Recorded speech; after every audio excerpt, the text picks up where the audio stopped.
Hey guys, as promised, we have our two guests that were with me during this week's session on November 13th. They were in a lineup and we had a blast, but it was a heck of a day, a heck of a week. I'd like to introduce Scott Murtha to the podcast. He's from A Mysterious Planet. You could find his channels or his social media. Instagram and Facebook are his main hubs, but his content is amazing. So check him out as well. I believe, Scott, I had posted a video of myself in Washington, D.C., and you commented, "Hey, I'm going to be there. Let's connect." And we did. You were the first person, in line. That was awesome. That was awesome. That was a great time. And then Darcy, we're, of course, filmmaker and citizen journalist. I hung out with him during the whole week, annoyed him, and we got to record some amazing footage in Washington, D.C. for a documentary that we are currently working on. So Darcy and Scott, welcome to the podcast. Thank you, brother. Now, I should mention we're going to be more tamed on this podcast than we were when we were in line, because I think we were making each other laugh quite well. And when Canadians get together, it's just, we try to make it as fun as we can. There's a lot of serious people, serious faces, but supposedly my face is too serious when I'm not joking, and some people are intimidated.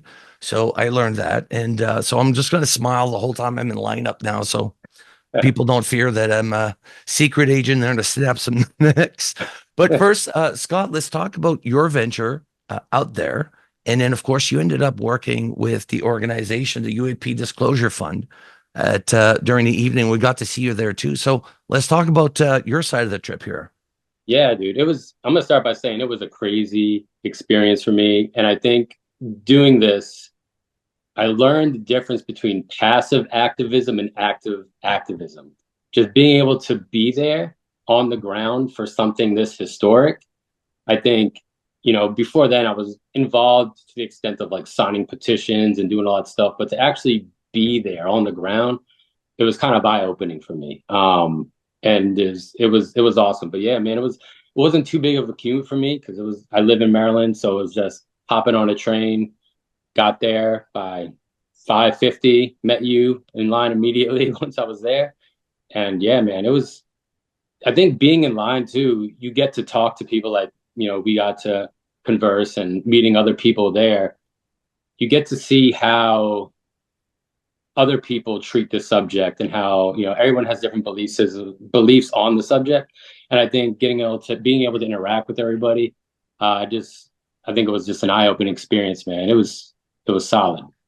It's like a communal thing. I would get the same sensation when I was in church. It's sort of like you could go up to anybody and you have this intense thing in common that it doesn't matter your opinions or your viewpoints. You just listen to each other. Exactly. Even though you might not, believe or take what they have to say into consideration on the subject, but it's great. There's that, I got that from Contact in the Desert. Darcy, you probably got that too. And then this time around, I got the same feeling. So whenever we get together, there's a sense of community and support there. Sure. For the same cause. Yeah. Exactly. Yeah. So when we were in the lineup, not only outside, which was long, and I kind of thought it was dumb that they made us sign in, outside just to make us lose our spots on the inside. That stupid sign up sheet was totally coordinated by like the folks from NPI and stuff like that. It wasn't a legit list. I didn't think.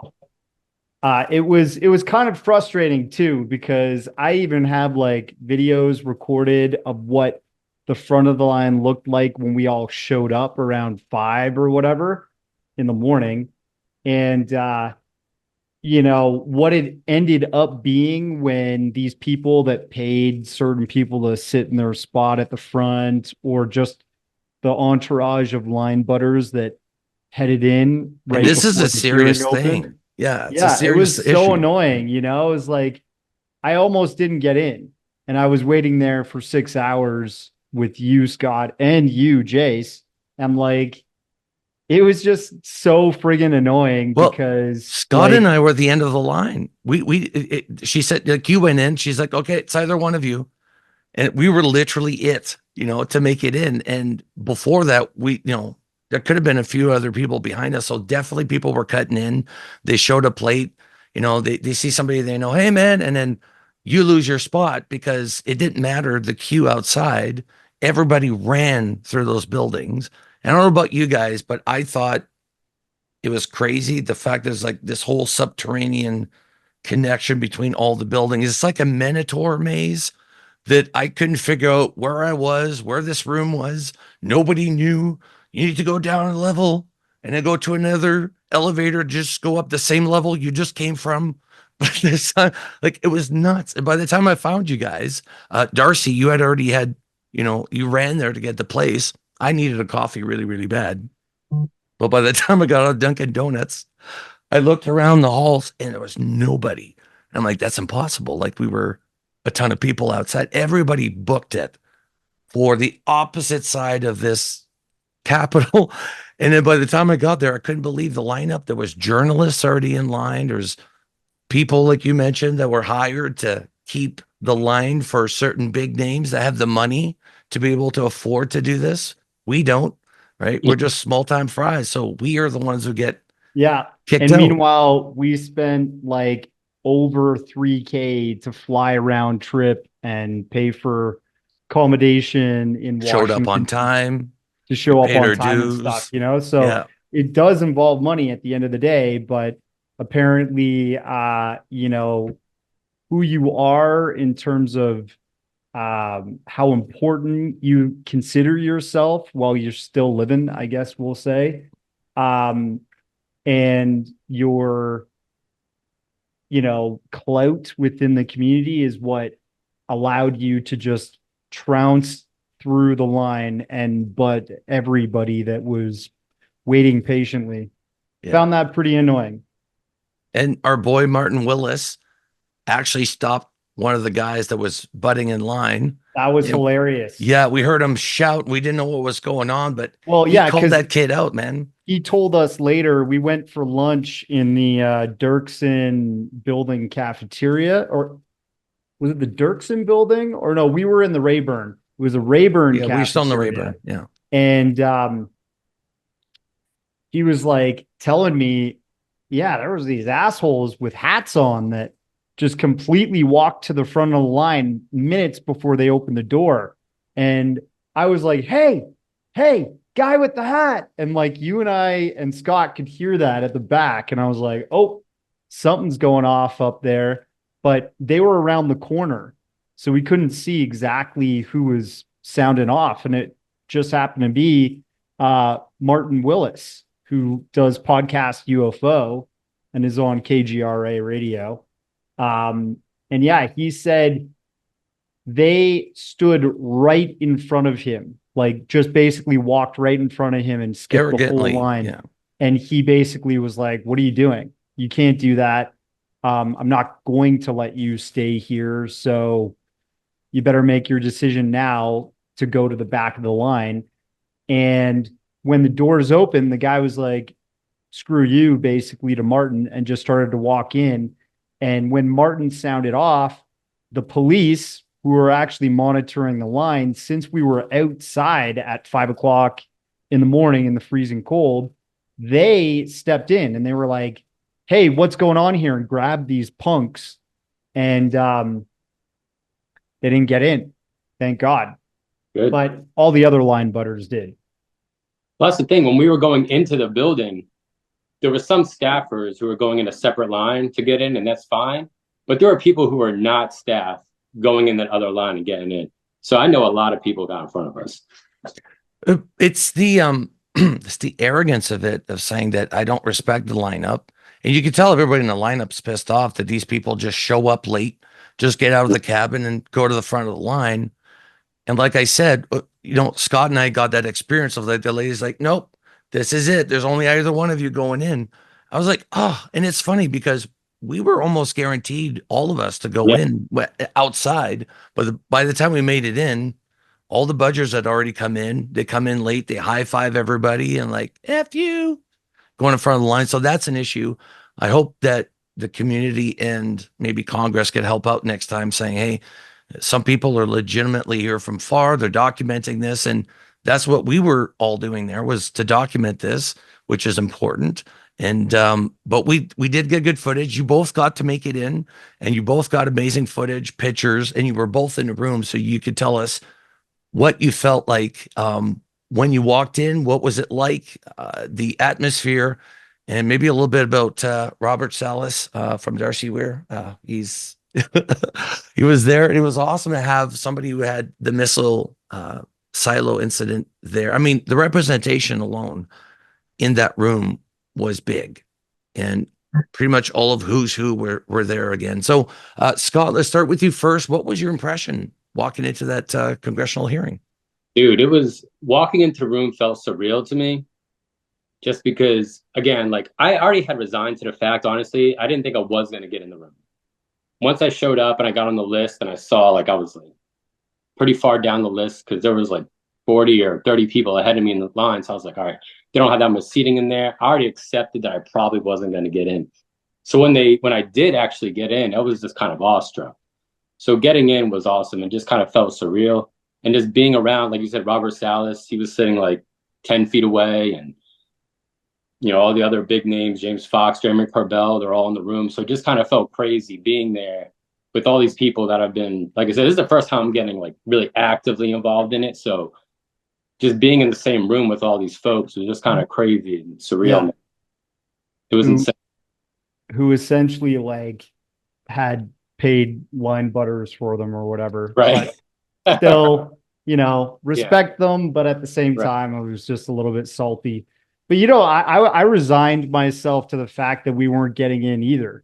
I was being super defeatist about it. We were like outside with you, Scott, and I was just like riffing like sarcastic joke after joke and just being like, I can't believe I'm fucking wasting my time doing this. I'm not even gonna get in, blah, blah, blah. Right. And we finally got in, and you and I just remember like looking at you, and we were just like, holy crap, we actually we made it. We made the cut. I felt so bad that you couldn't get in, Jace, but well, no, that's why I told Scott, like, take the spot, dude. He's like, you serious? I'm like, yeah, as long as one of us makes it in to capture some footage for the documentary, I didn't care. And then they sent us up to the second floor. They had another hearing room open with some TVs, and everybody that was there wanted to see it. We got to make it in, but even that was limited seating. So tons of people, oh yeah, tons of people were refused because it was too full. I guess they got capacity.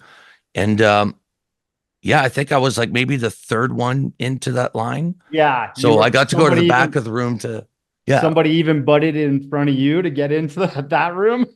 What? Dude, though, not only that, but the entire time I've been traveling, you in the airport, they did that to me too. You should have been the very first person because you were at the very front of that line when we went in the congressional hearing. And the other part is when we went up the flight of stairs to the second floor, everybody went left when she said you need to go right. And so I'm veering off right. And I'm like, everybody, it's over here. And then people are running past me like, what a dick move. Like no respect whatsoever. And I get it. Like you really want to attend this, but at the same time, there should be, art of being a gentleman or a lady and not saying, well, it's so important that I'm in that room that you're worth nothing. And that's the mentality that some of the people had there. But for the most part, like hang out with Scott. And I should mention Donnie Chang and Sean Grosvenor, which we got to hang out with a lot. I think all of us were knackered, completely tired. And we laughed the whole day because it was almost surreal that we were there. And, just the jokes at the end of the day weren't even funny, but we were so tired that they were. And no, so we got out of there. And then once we got out of there, of course, all the big names come out. They shake hands with everybody. You guys both beelined it for some of the top names, got some selfies, of course, and some business cards. Scott, let's start with you. Who was like the top person that you were really looking forward to meeting there? I mean, I'm glad besides me. Oh yeah, besides you. Besides me, yeah. I wanted to meet. I'm glad I got to meet Lou. I know Lou takes a lot of heat sometimes, but honestly, I think Lou is the most genuine dude. Agree. The most down to earth, friendly, genuine guy. So I'm really glad I got to meet Lou Elizondo. And when we went to the event afterward, the UAPDF event, the guy who runs that organization, Yuan, he was like, hey, if you happen to have your copy of Imminent with you, I'll have Lou come out and sign that for you. And so Lou, Wow. he did an inscription in the book. So I chatted with him for a few minutes, and He's a gentleman. Yeah. Very nice dude. So yeah, I would say Lou Elizondo was kind of like the big one for me. Yeah, I would. When I was at the after party with you guys, this took place about 5 o'clock, a few blocks away from where everything happened, and I was observing people in the room. And Lou was the person I went to observe the most, because when you're in the same room with these people, you get to know who's who's legit, Right. who's in it for the fame and fortune. Which it's about time that we call these people out on this, because it is becoming an issue. Because Totally. it's like a spotlight on them, even though they're ripping off from everybody else in their circle and are claiming it as their own work, Right. which that's becoming an issue. So when I was in that room, I was watching Lou the whole time. I didn't get to say hi or shake his hand, but he was so generous and gracious with everybody. He would look them in the eye, smile, and shake hands. There was no rudeness in this man. He's completely legit. And what you see when he's on TV and who he is in person is exactly it. Humbled. Yeah. He'll tell you if he doesn't know something, like, and that's the thing. It's like, that's what I want to see when I go to these places. Mm-hmm. The testimony is legit, but if the person is humbled and legit, to me, it makes what they're saying even more valid, if that makes sense, right? Yeah. Darcy, what about yourself? Who was the main person you were looking forward to meeting there?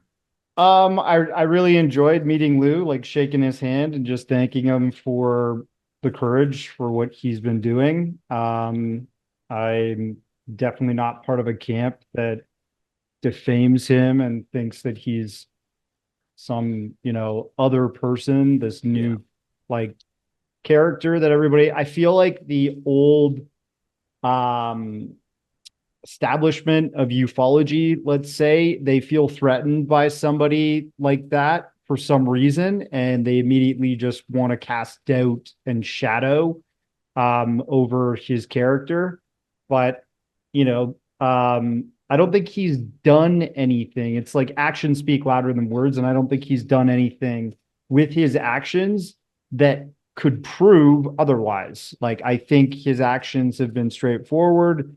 He's been trying to push this disclosure train, let's say, and it's been tough. It's been rough. And, even the hearings themselves, people complain so much about them rather than applauding the fact that so many things that have never been spoken of before and being recorded in congressional record by congressmen and congresswomen in a bipartisan way. This was history making. Yeah. And it's like a road towards more, right? You can't just be like, okay, let's talk about the abductees and like, let's make it all about Whitley Strieber right away. It's like, no, we need to ease the congressmen and women into this and really be careful and selective about the things that they're hearing so that they can follow up on more stuff in the future. And it's all about facts at this point. I feel like the interesting thing is that the facts will rise to the surface, because if congressmen and legislation are actually going to be now involved in determining what is true about this history, they're going to be combing through whatever files or, documents, pictures, videos are attainable from a credible source and actually verifying that now. Right. And that's powerful. But I really, did enjoy meeting Randall Nickerson.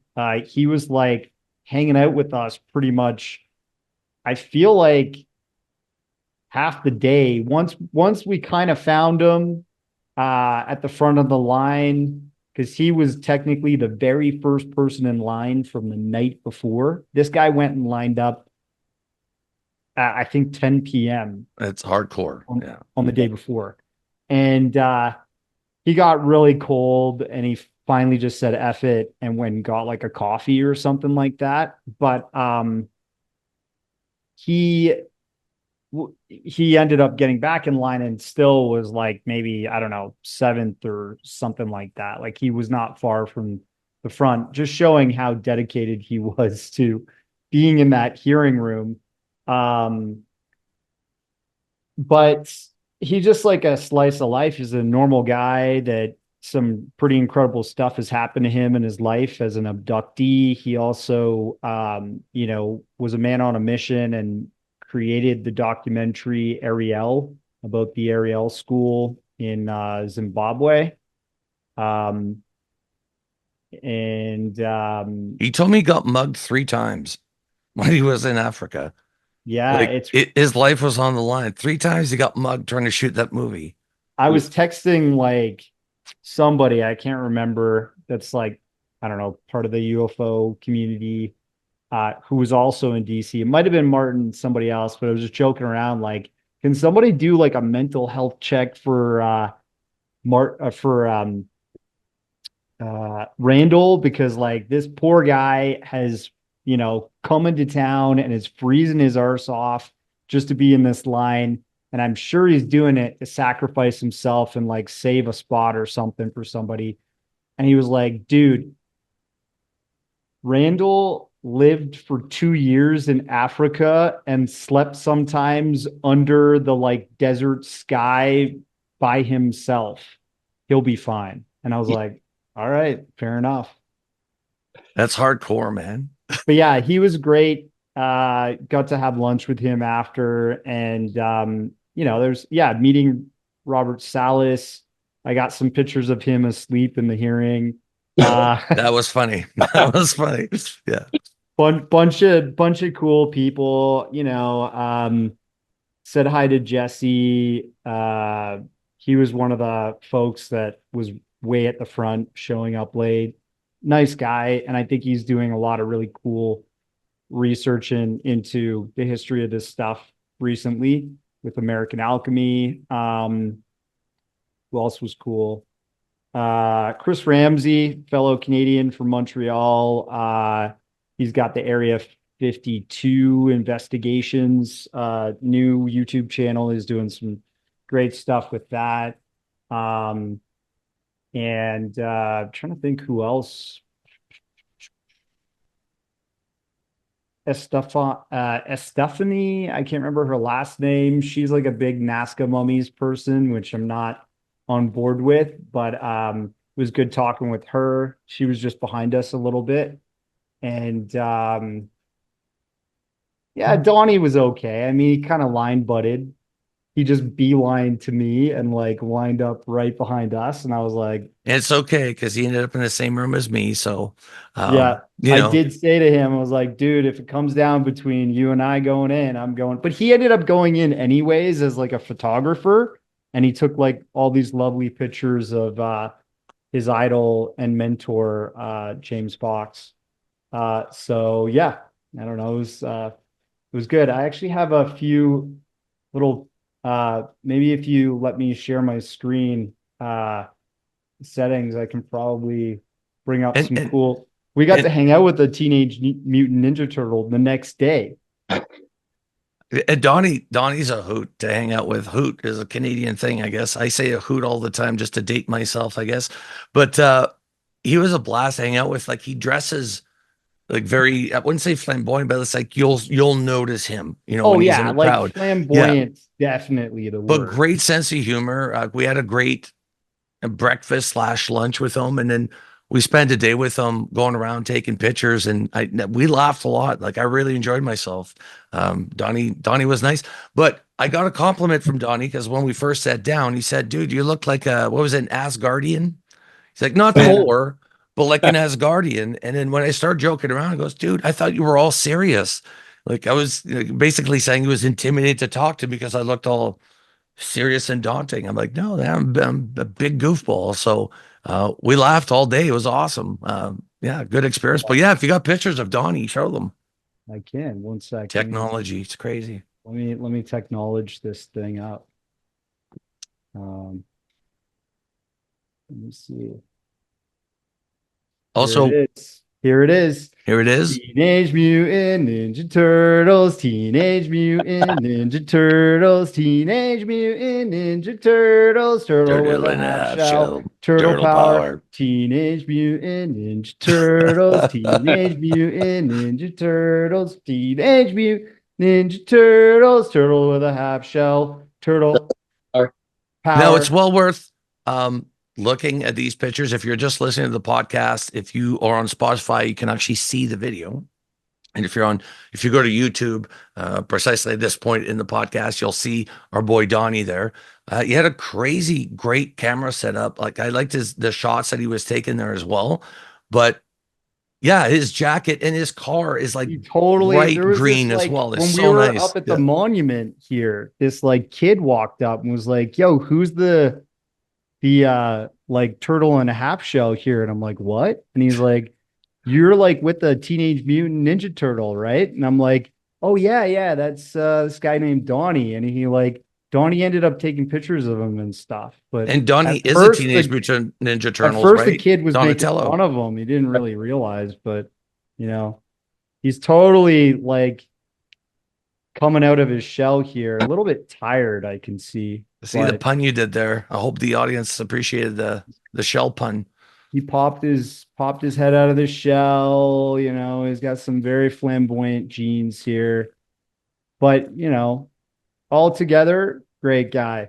The reason why Darcy is roasting him is that we got roasted in Donnie's pictures on Instagram, supposedly. So now Darcy definitely wanted to make a point to roast him back. Awesome. Yeah. It's all good. It's all good. No, it's out of love, of course. The guy's just awesome to hang out with, It's with a grain of salt, Sometimes you just gotta be just guy humor, you know what I mean? You gotta tear each other down. That's what we're here for. Some laughs. Yeah. Gotta have some laughs. Anyways, but it was great enough about Donnie. But that day, actually, you and I went out. This was the 14th, and we got a bunch of B-roll. Again, you and I had not slept much at that point, so we're completely goofball mode.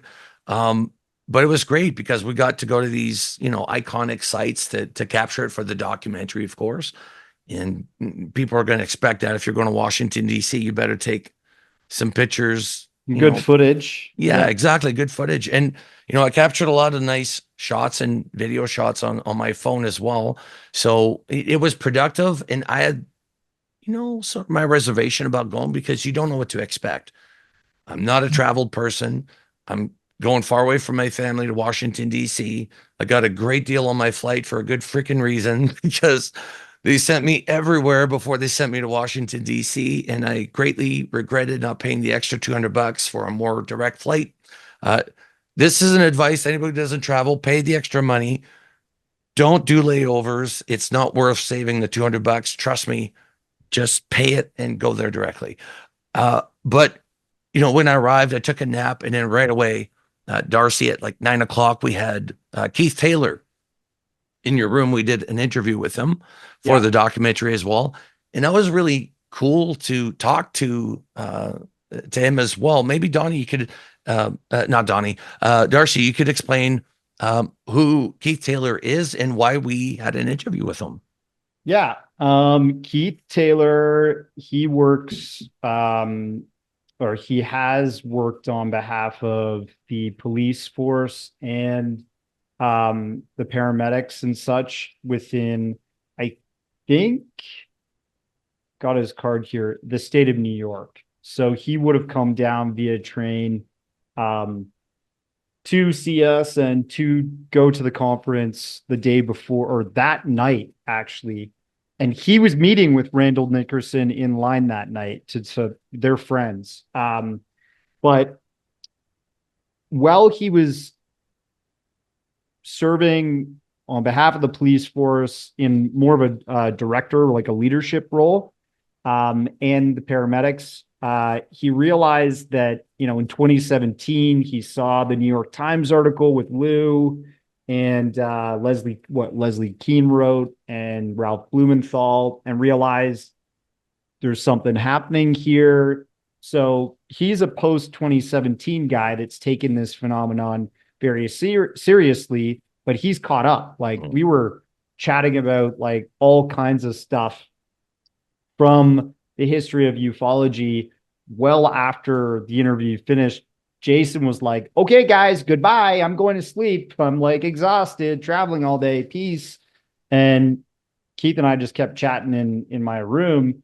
And he's convinced. And so he took it upon himself to reach out to the other police authorities around the United States and communicate if there was a procedure, a proper procedure for recording anomalous UFO phenomenon, basically UAP phenomenon. If they're police officers or paramedics or whatever were in the line of duty and witnessed something, is there a proper catalog and reporting and filing system? And they, out of the 25% of all of the American, I guess, police departments that got back to him, 75% of them said no. And so he started creating a new standardized reporting system that the police can actually use, and paramedics and such. So that's really cool. This is somebody who's like, we're on Capitol Hill. We're trying to like find out about new UAPDA legislation that might go through and all this progress and talking about this from a legislative point of view.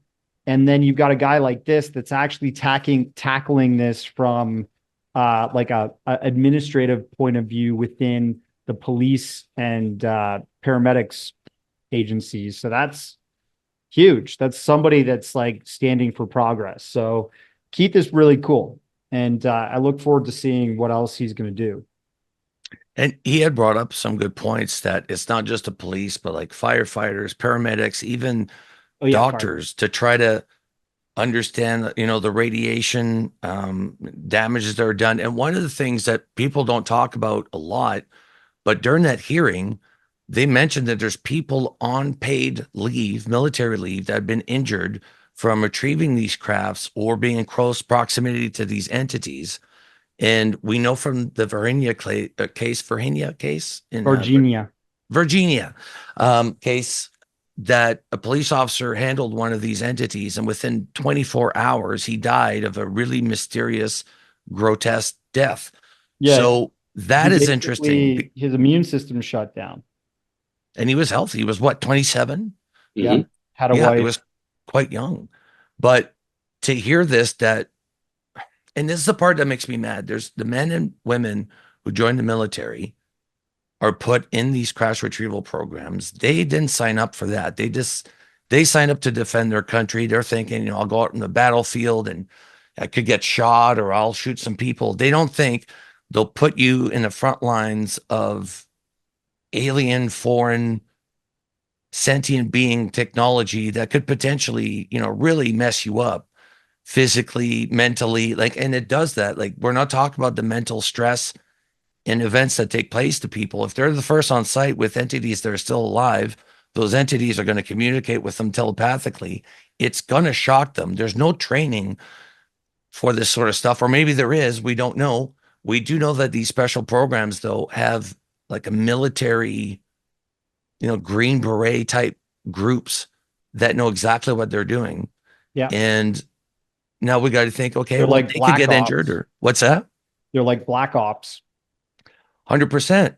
And it's scary because they're so good at what they do that you're like, how long have you been doing this? Obviously a training program. They know exactly what they're doing. Scott? Even if there is a training program, there's no way it's adequate enough to mentally prepare you to come face to face with something pretty much going to shake your belief system to the core, most likely. Mm-hmm. I think this is, and this kind of goes into a little bit of like the whole disclosure thing, but I think a lot of people are ready to hear what's going on. And I think everyone deserves to know what's going on. But I also think that a lot of people think that they are ready. But when they actually get the information, I think it's going to be more shocking than they anticipate. And so imagine just being in the military, you get shoved into this program, and then all of a sudden you're face to face with something that your mind is having a hard time even understanding and comprehending. Mm-hmm. So not only are they getting these adverse medical like effects, like physical effects, there's got to be adverse mental effects. So Absolutely. Kind of like Totally. a post-traumatic Especially if it's stress, right? especially if the phenomenon is not accepted by mainstream media, and it hasn't been for so long. right. The social stigma is there. Mhm. You're just, I mean, like Charlie Parrish was in the line. He was shooting this like documentary basically to debunk all this stuff. And I was interviewed by Charlie. Yeah. you were interviewed by Charlie, and I think he made that comment on Twitter when you were like, "Oh, nice to meet you," or something. He said, "I think you're madder than a hatter," or something like that, right?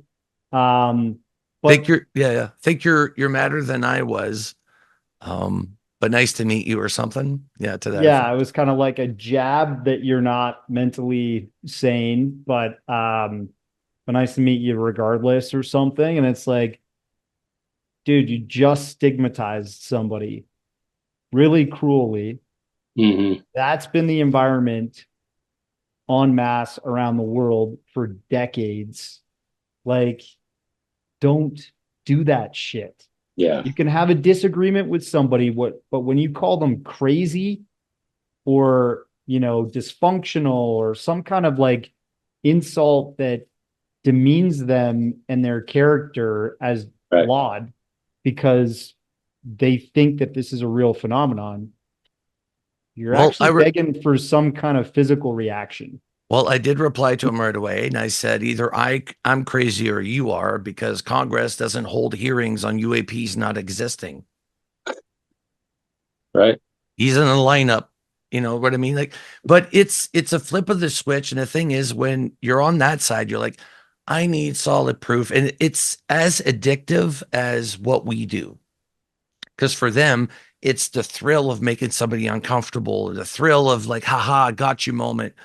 And they like documenting that because then it makes people like, look how stupid these people are. Like this is what they focus on. But I made sure whenever he was trying to ask a certain question and make somebody look bad, I'm like, dude, I do this like every weekend. I interview people. I know these little tricks people do, and I talked around it. Um, and that's what we got to do, though. But call charlatans, and call the people that are doing damage to this, not only the disclosure aspect, but the community. Call them out. Mhm. The only reason they're still there is because we don't call them out, and it's about time. I think there's enough of us, not only in the podcasting, but the ufology, study aspect of things. And I was saying, call a spade a spade. And the media will only focus on 3 to 4 people to have them on at all times as the experts in this field. And I beg to differ. I think part of this podcast is to introduce new names, new people, new ideas, and not stick to the old dinosaurs. Even you go to all these UFO events, you're always going to have the same names there, as if nothing has happened since it happened to them, that people are no longer experiencing this. I think that's stupid. And that's what we got to focus on, is getting past the dinosaurs. The people are saying the same old, and get to the new stuff. Yeah. Scott, I'm going to ask you a question here. Yeah. When we were at the after party, Mhm. you were actually helping out, and I want to find out how the hell you got that gig. Oh, actually, I think I must have been on the mailing list for UAPDF because I was signing some petitions at some point. So I think Yuan Feng, who is the CEO, and he emailed me. I guess he had me on his mailing list. He saw that I lived in the general area. She was like, "Hey, we're looking for some volunteers. If you're interested, you can come on out." And I was like, "Yeah, I'm going to the hearing anyway, so I'm already going to be in DC. I'd love to help." So yeah, man, so that's how I got involved with that. And I was outside just kind of signing people in as they came in, giving people their name tags and stuff like that. And once mostly everybody was in, Lester Nair, who's part of the organization, he was just pointed and told me to go inside. He said, "Yeah, you can go in now." Yeah. So You yeah, earned your keep, right? yeah, right. Yeah. Yeah, man, And it was, even that was a really cool experience. Just being able to go to something like that. Like that day was just crazy, just going from event to event. And yeah, it was unreal, man. It was And unreal. Darcy, you got invited to this. You want to explain how that took place? Yeah, I've like been slowly building a relationship with like Lou Elizondo and a few other people within that circle, and he extended an invite to that event. And when we showed up, I like, and I also messaged like, oh, I'm going to be bringing my friend Jason, who's also Canadian, and we're coming all the way from Canada. Really looking forward to seeing what you're doing and all that stuff. And he was like, yeah, no worries, just come to the door or whatever. And we showed up, and Scott was on the desk, and I was like looking at all the name tags and was like, we're not there. We're not getting in. Oh my Dude. God. And Scott was like, I'm not see, he's like got a computer in front of him. He's like, I'm not seeing you on the list, but and I'm like, okay, this sucks, because Right. we finished the hearings and then went for lunch, and we hung out with what's his name? Kevin? No, his name was Sean Grosvenor from the SCU. Yeah. Yes, yeah, my bad.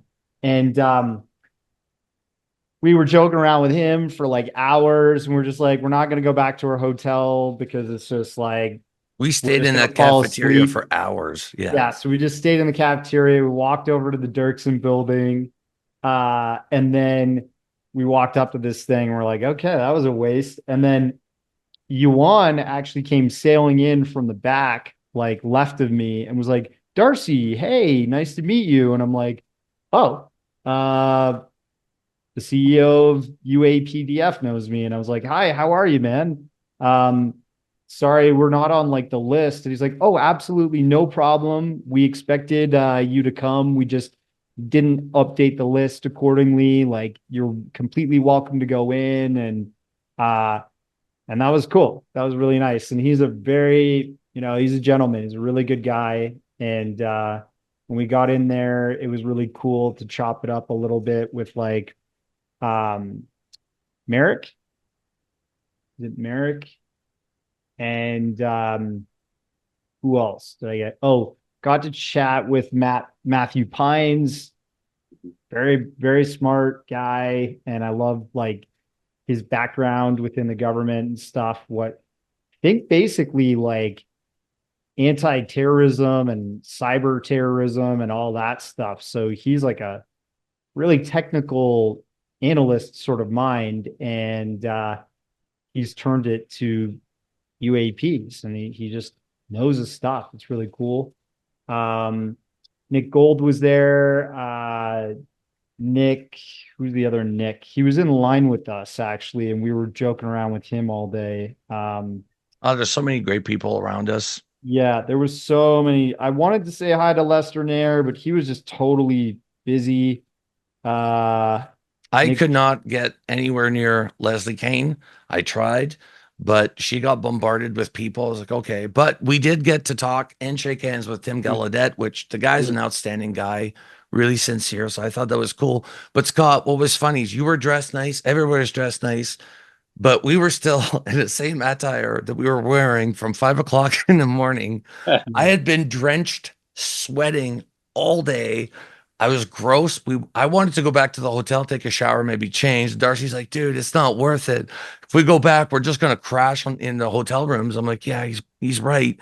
So we show up in there, and I'm like the only one wearing a white hoodie with my satchel, and like everybody else is all dressed to the nines. And what was funny, everybody walking in were getting these brochures. But when Darcy and I brought in the guy, so like took back the brochures, like, you guys aren't getting one of these.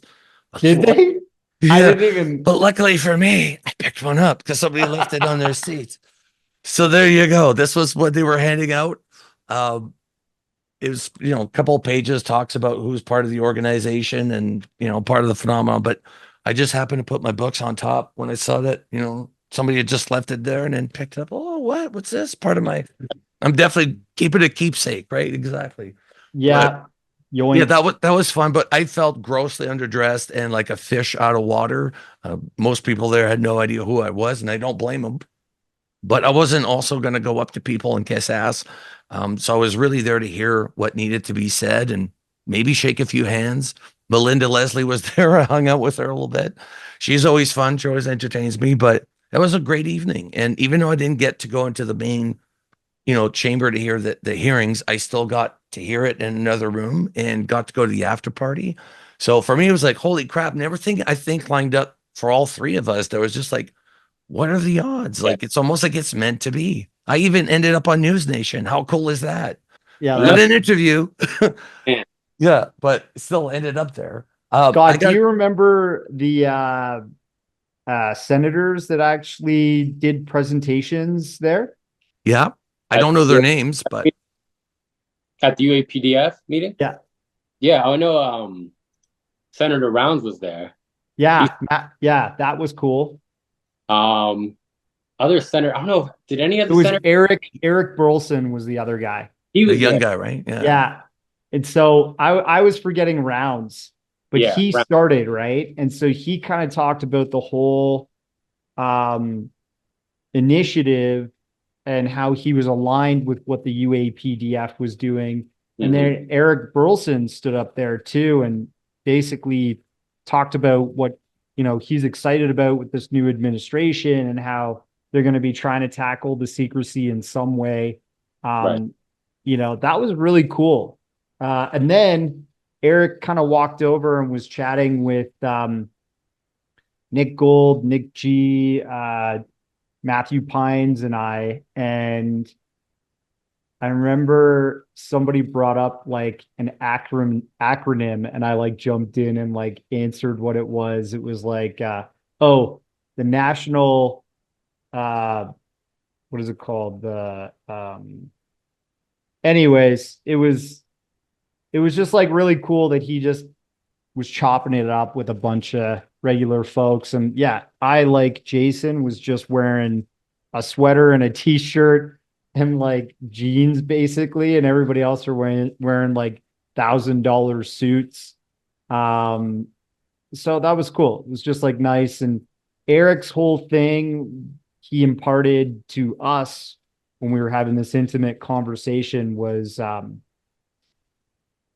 he's going to remain skeptical, but he's also like been read into certain stuff that he's fully convinced UAPs are real, like not Right. prosaic objects, that they are some kind of aerial vehicles that are operating with, technology that's not fossil fuels and not battery tech or something like that. Like he seemed pretty convinced of that. So that was cool.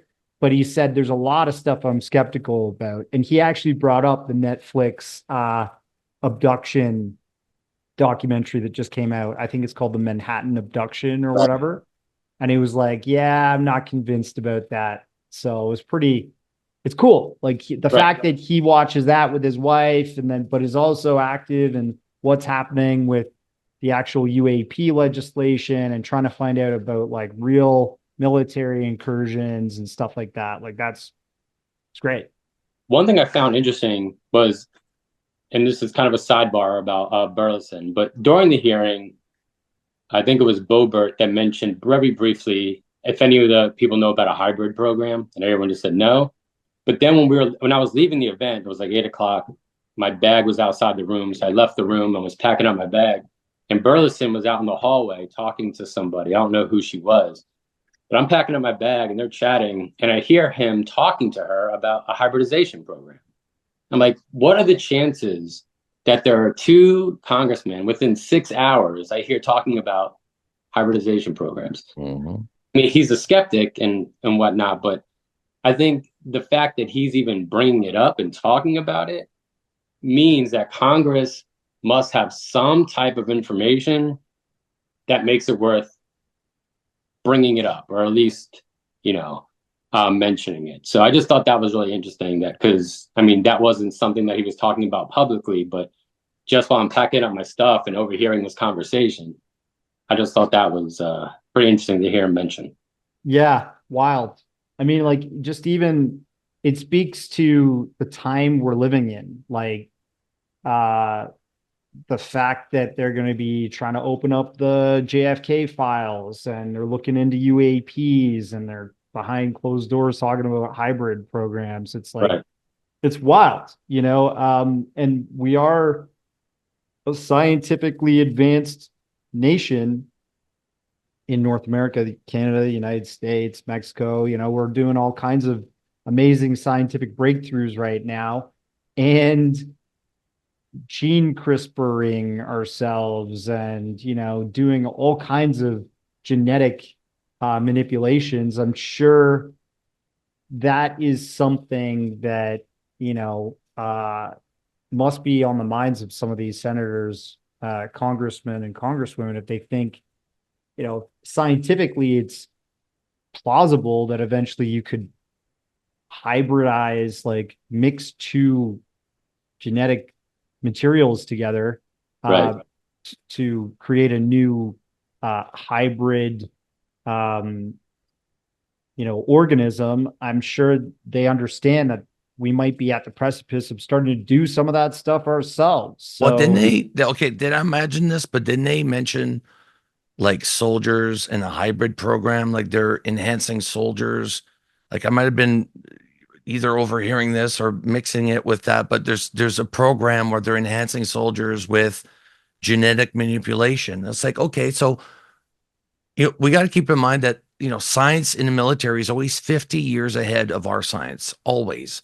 So for us to think that they're not splicing, DNA, they're not doing hybrid programs, that's they might have been doing that for a long time. People talk about Men in Black not looking quite human. Like they could have been an old hybrid program, legacy so hybrid program. legacy hybrid, and they might have gotten really good now at it that you cannot tell it's a hybrid. It Right. looks exactly human. And, I was even telling Scott before we started, just between me and you guys and the listening audience, like the odds are of something not human or sentient that looks human but wasn't human attending the lineup that we were at and this whole event is very high, especially in Washington, D.C. If you're going to have any odds of that happening, right there, right? Right. So I don't know. I got a lot of it. And even you mentioned, Scott, like they talked about the hybrid program. Paula Luna, I believe, Mhm. she asked about like, are these crafts controlled through consciousness? Are they conscious? The entities inside, like she talked about, the control, the mind control that these things have. So I think they know a lot more about this. They're just like us. They've been doing their research, so they know this stuff exists, but they have to log it slowly into congressional hearings before it comes out. And they were right. It's a government of the people, by the people, for the people. And now military installations are saying people are not going to be, we're not going to tell them anything. We're just going to take the money. And that's treason, as far as I'm concerned. Like that goes against the Constitution and the military mandate. And why the United States? I think you guys have the best experiment in the world, which is your democracy, your republic, how it functions. You're the only country that the military is accountable to you. In Canada, we don't have that. Other countries, we don't have that. But your country is unique. And yeah, I think it's time that Congress, your president, and everybody else involved cleans up house and takes out, they keep calling it the swamp for a good reason. It's Right. lies, it's deceit. One thing I was going to tell you guys, which is really funny, I was absolutely convinced that Vinnie Adams was sitting adjacent from me. Okay. I told this to Darcy. This is embarrassing and I don't mind saying it. I told Darcy I would tell it. So I'm sitting there and I see Darcy and what appears to be his wife, like just sitting there. I'm like, is it Darcy? Oh, no, Darcy, Vinny. I'm like, is it Vinny? And the side profile, guys, is uncanny. Same nose, brows, same little mustache and flavor saver down here. Like, Doppelganger. oh yeah, like just salt and pepper hair. And from the side profile, dude, everybody else around me thought it was Vinnie Adams. So I couldn't wait for the congressional hearings to stop when everybody get up. And I was like, come on to go up to Vinny and go, hey, Vinny, you made it. so convinced it was him. I would have bet my house on it. It Thank was not God you Vinny. didn't. It was not Vinny. The minute I went, Vinny, and the couple looked over. This guy's eyes was a little bit more narrow too. I'm like, oh shit, it's not Vinny. And I was like, oh my God, I'm so sorry. I thought you were Vinny Adams. And they're like, nah, mate, we're from Australia. Like, who's Vinny Adams? So I'm sitting there trying to tell them, oh, Vinny Adams is a famous podcaster from England, and you look exactly like him. Like, just this, I went red, I'm pretty sure. And then the guys behind me, they're like they thought it was Vinny Adams too. I'm like, it's just an awkward social situation. So I have a Vinny Adams story that doesn't include Vinny Adams at all. It's just some stranger. That's hilarious. I had my same doppelganger mistake as well. I was like sitting at the back of the line, or during the later part of the day would have been like the front of the line, really, because that line just grew exponentially down that hallway, right? Once we were inside. And Danny Sheehan showed up with his entourage of like 20 strong or something like that, just completely butt in at the front of the line. So I was like, okay, well, I'm going to go like talk to people. And I kind of like took my chance and walked up the line and was like doing these like little interviews with people as a joke and just kind of like wasting time. And then I saw somebody's back to me and it was like this puff of like, bro white hair. And I'm like, oh, I'm going to talk to like Danny next. I got to see what this guy's going to say. Like, so from behind it looked like Danny Sheehan. Yeah. I thought he was going to like offer me one of those like 10K university courses for free or something. If I convinced them, you could have a PhD in ufology. I'm like, Danny, I'm tapping on his shoulder. And then this guy turns around all like shocked, with a different beak and everything. And he was like, Jim Garrison. So they must definitely go to the same barber and get their like, those Sheehan special, those old like, cone things where they get the perm.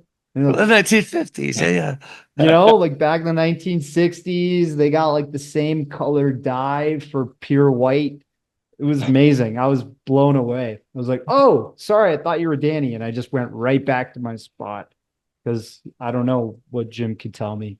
But it was good. It was good times.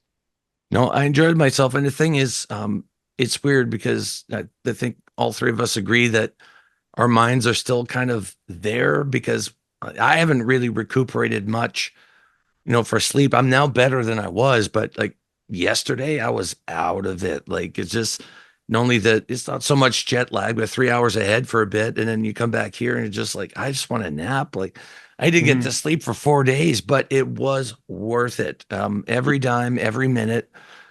We were very exhausted, but I had the time of my life. I really did. And even meeting you, Scott, like that was amazing. The fact that we said we should connect and we did, like right in line. You were right in front of us. Like being right there next to you in line, right? It's crazy. What are the odds, right? No. And then as I, most people didn't recognize me, but as I started handing out, cards, they're like, dude, I watch your podcast. I'm like, yeah, I guess I don't look the same because you guys are used to seeing me, on the front, but it was cool to hear people like, yeah, dude, I follow your podcast. I'm like, that's so cool that, to hear that people out there in our community are still enjoying what we're doing, that we're not too redundant on the podcast, but, with Katie and Michael. And I want to mention that as well to the listeners. The podcast is nominated for the Outstanding Science Series in this year's Canadian Podcast Awards. So if you're Canadian, please vote. It only allows Canadians to vote, which I think is silly, but it makes sense if it's a Canadian podcast. So please do that. We really would like to win that this year. Not that it comes with any cash or anything, but I would get a new mic, maybe a Shure mic, it'd be a sure thing. Yeah. You get what I did there? The little dad joke. Yeah. Darcy's tired of my dad jokes. I've been doing it all week. But yeah, it's amazing. So Scott, tell us where people can find you and what you're doing, what you're up to, and promote yourself here. Sure, man. Absolutely. So yeah, my name is Scott. I run the Mysterious Planet Instagram page and Facebook, pretty much across Meta platforms. You can find me.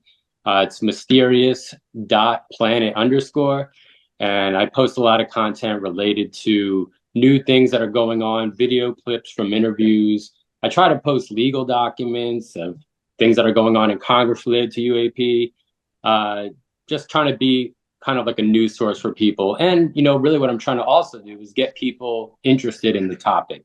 But it's kind of partially the reason why I started it was to get people interested. If maybe they know a little bit about it and they happen to catch one of my videos online there and maybe say, oh, this is really interesting, and just get more people involved in the community. And, so trying to be more like a news source, keep people up to date who are interested in the topic, and get some people interested. So yeah, it's mysterious.planet_. And you got an amazing amount of followers. Like, people are definitely noticing you. You were mentioning that Instagram is kind of like your main hub, but now Facebook is blowing up as well. Yeah, that wasn't my intention at all. The whole intention was for it to be an Instagram based platform for me. But yeah, and I made Facebook just to try to shuffle people over to Instagram. But for some reason, Facebook blew up way more than Instagram. I have a good 30,000 more followers on Facebook than I do on Instagram. But it's deserved. It's deserved. Your heart's in the right place. And I think the universe rewards people when that's the case. Like, you're getting success because it's rightly earned. It's right? a great account, man. You've got like daily good content being posted there. Like, you totally, yeah, I love checking out your stuff. It was funny though, because we were in line and, you're like this dude with a dress shirt and like the tie and the backpack. Nonchalant, right? Yeah. And like, you're super nice. And he and I were being sarcastic and joking around the whole fucking day. And you were just rolling with it, laughing, just like, and then I find out you actually run this big like Instagram account. And I'm like, that's sick. This guy's cool. Yeah, I appreciate it. He could have equally, quashed us by posting something on Instagram saying these guys are idiots, but he didn't. So it's great. We appreciate it. No, I know. I know. It was awesome. You guys are awesome to hang out with, man. Loved it. Yeah, if we come back, which I don't know, it almost feels like we probably should one day, Jace. We should all just hang out and spend some time walking around DC or wherever. But you're in Maryland, or I'm in Maryland. Oh, but it's just like a short train ride away, like an hour. Just stay at his house. You know what I mean? Just exactly. Stay at his house. Not Stephen Bassett's house this time, Yeah. And then Darcy, talk to us about your recent documentary and of course what you're working on, and promote yourself a little bit here. I don't want to go too crazy on that, but I just released a doc called Dark Alliance, which is it's actually about the whole Corey Goode, David Wilcock fiasco, their tenure over at Gaia TV, and how they started up that whole secret space program. 20 and back. Yeah. 20 and back LARP. And I mean, it's been interesting interacting with the community. There's a lot of people that are really enjoying the doc. It's a docu-series, so it's a two-parter. Each one's about an hour and 25 minutes. But we get to speak to people that were on the ground floor of this whole thing, and exposing the con men that are within this community. And that's, you're doing exactly what needs to be done. Well, I don't know if it's my job, and there are people that don't like the idea of somebody who's pro UFO being also a debunker or skeptic, but that's just who I am. When I first started looking into this phenomenon, my mind was so blown by the idea that some of this might be true that I think I was going through ontological shock, as David Grush and many people have currently coined.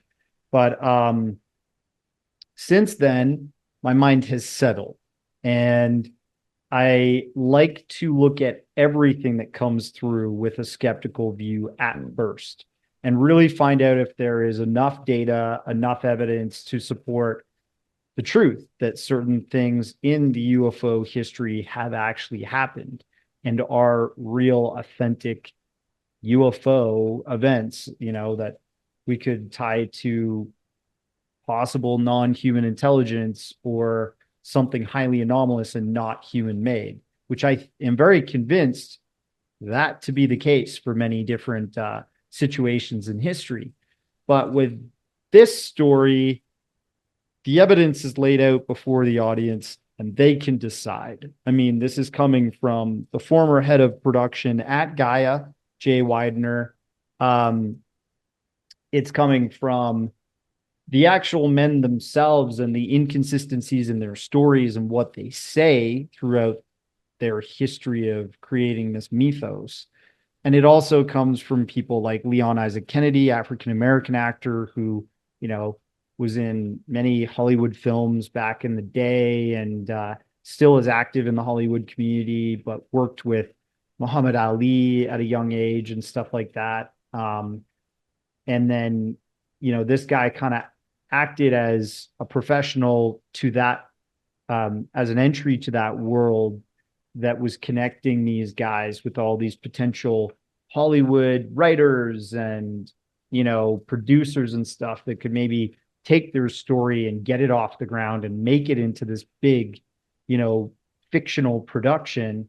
But then you've also got Jordan Sather, who was part of their group pushing this mythos. And looking back now, Jordan is like, I was conned, I was part of the con and I regret it. And they used me and they never paid me and yada, yada, yada. So it was fun, nerve-wracking, and interesting all at the same time. So that's my latest thing. I did not too long ago release a doc on some information that we found out about Puerto Rico in this other series that I've been kind of putting together called Transmedium.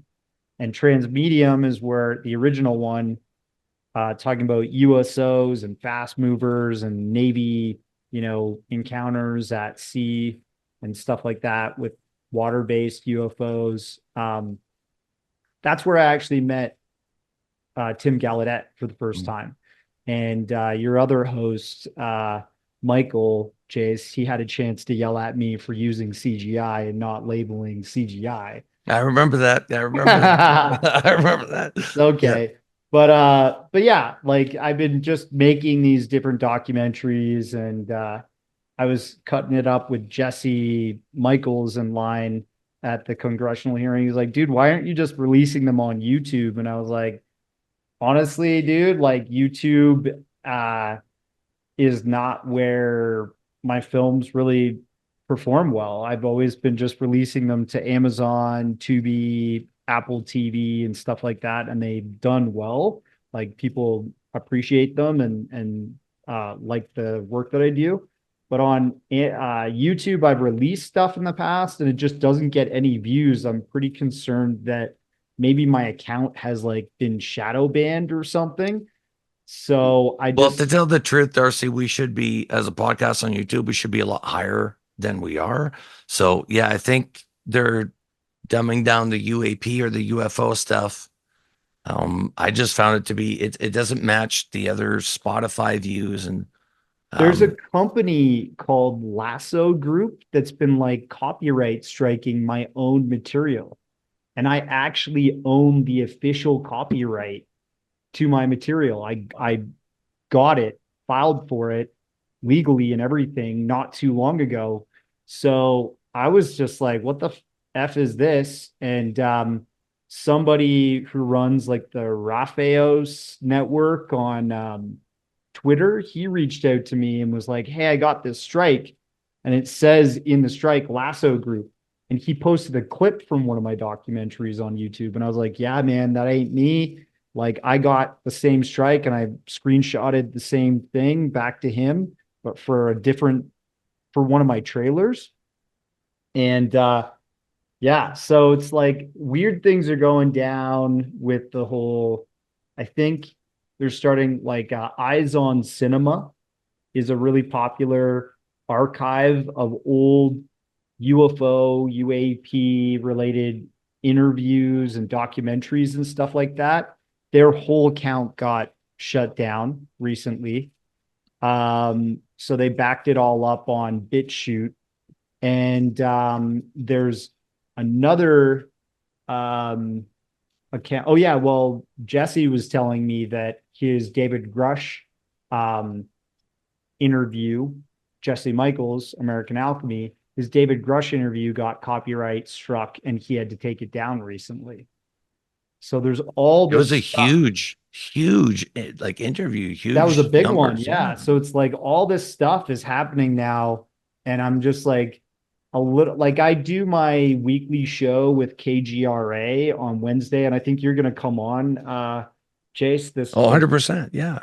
This will you should be too. Scott, come chat on Twitter Spaces with the group about the congressional hearings. Just this uh will be Wednesday, November the 20th, because Monday's the 18th. yeah, I it's the think 20th, and it will be at 8 p.m. Eastern. So it's not too late. But yeah, it goes for an hour to KGRA radio.